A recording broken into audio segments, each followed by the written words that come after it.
자, 여러분, 오늘이 몇 월 며칠이냐면요. 오늘이 08년 7월 9일입니다. 근데 오늘 몇 가지 중요하진 않죠. 이제 경제적으로 일들이 벌어졌는데, 오늘이 주가가 엄청 폭락을 했습니다. 그래서 올해 이제 저녁 때 이제 아버님 얼굴 보면 알아요. 오늘 주가가 어땠는지. 네.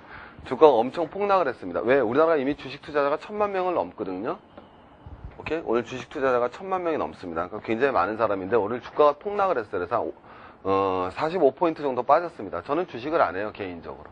개인적으로 전 주식 투자를 하진 않습니다. 근데 하여튼 전 증권회사 출신이고, 주식에 대해서 남들보다는 잘 아는 편이겠죠. 그게 제 직업이었으니까. 근데 전 주식 투자는 안 하는데, 오늘 여러분 주가가 엄청나게 빠졌습니다. 굉장히 많이 빠졌어요. 그래서 메가스타디를 예를 들면, 한 달 전만 하더라도 메가스타디가 38만원이었어요, 주식이. 근데 이게 엄청나게 비싼 거예요. 그러니까 비싸다는 건 무슨 뜻이냐면, 메가스타디 원래 액면가가 500원짜리거든요. 500원짜리가 38만원까지 뛴 거예요. 이해 가겠습니까? 그러니까 여러분 500원짜리가 38만원 됐으면 몇 배 뛴 거였죠? 5천원, 5만원. 계산도 잘 안 되네? 10배, 100배, 한 700배 뛴 거죠. 그러니까 여러분 메가스타디 출발할 때 자본금으로 1억을 갖고 있었으면 재산이 700억이 됐다니까요. 얼마나 여러분 많이 오른 건 줄 알겠죠? 근데 한 달 사이에 22만원으로 빠졌습니다. 주가가 여러분 엄청 떨어졌거든요. 예를 들면 이제 메가스타디만 떨어진 건 아니고, 메가스타디가 제일 많이 떨어진 편에 속해요. 전 메가스타디 주식이 없기 때문에 굉장히 개인적으로 기분이 나쁘진 않습니다만, 어쨌든 주가가 이렇게 많이 빠졌는데, 오늘 주가가 엄청나게 빠졌거든요.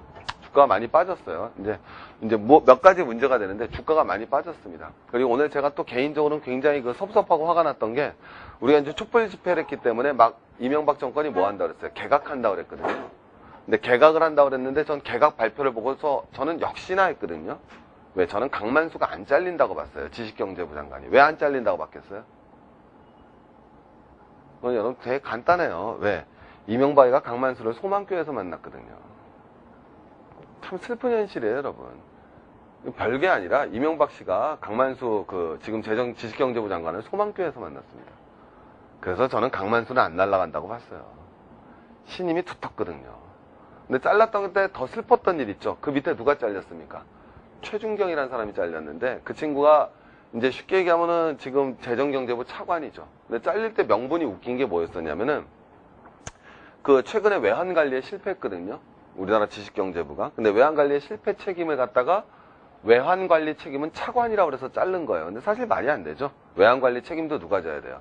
장관이 져야 되는 거죠. 그래서 원래는 강만수 지식경제부 장관이 바뀌었어야 되는데 그러지 못했습니다. 그래서 저는 한국에서 제일 문제시되는 게 촛불 집회, 소고기 문제도 굉장히 큰 문제고 큰 이슈지만, 저는 그거보다 더 걱정되는 게, 이게 우리나라 대통령은 이 70년대 건설회사 사장이고, 그 다음에 지식경제부 장관은 IMF 때 차관을 지냈던 사람이거든요, 강만수가.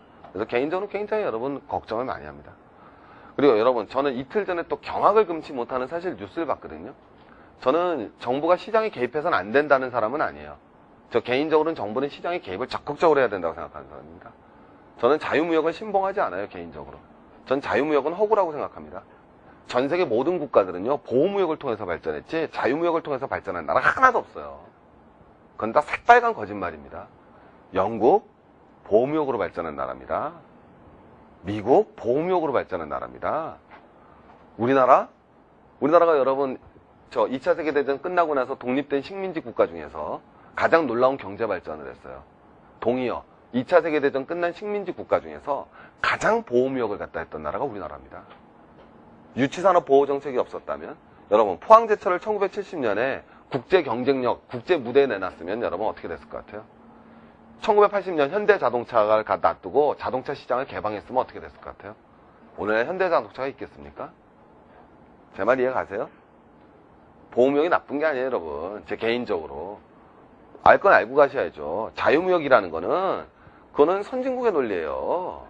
저는 명확하게 얘기합니다. 1980년에 한국이 자동차 시장 개방했으면 현대자동차 남아났겠어요? 폰이 만든던 시절인데.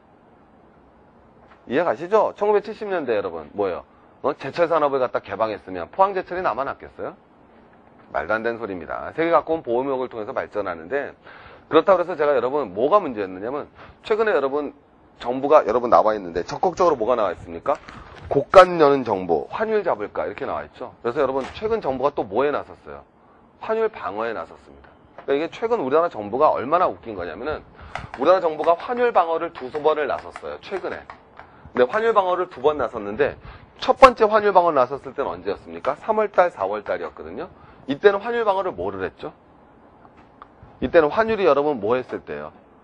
환율이란 건 달러의 가치 아닙니까? 환율이 가격이 높았을 때, 낮았을 때. 달러 가격이 여러분 환율을 갖다가 폭등을 막으려고 아니면 환율 급락을 막으려고. 이 당시에는 여러분 인위적인 무슨 정책을 취했어요? 고환율 정책을 취했어요. 인위적인 고환율 정책을 취했다고요. 쉽게 말하면 1달러에 얼마 정도로 평가받으면 적절한데 1,000원 정도로 평가받으면 적절한데 정부에서 개입을 해서 1달러에 얼마 정도? 한 이 당시에 정확하게 얘기하면 1달러에 950원 정도면 적당한데 알겠어요? 환율을 1달러에 얼마로 만들었습니까? 1,000원으로 고환율을 유지시켰다고요.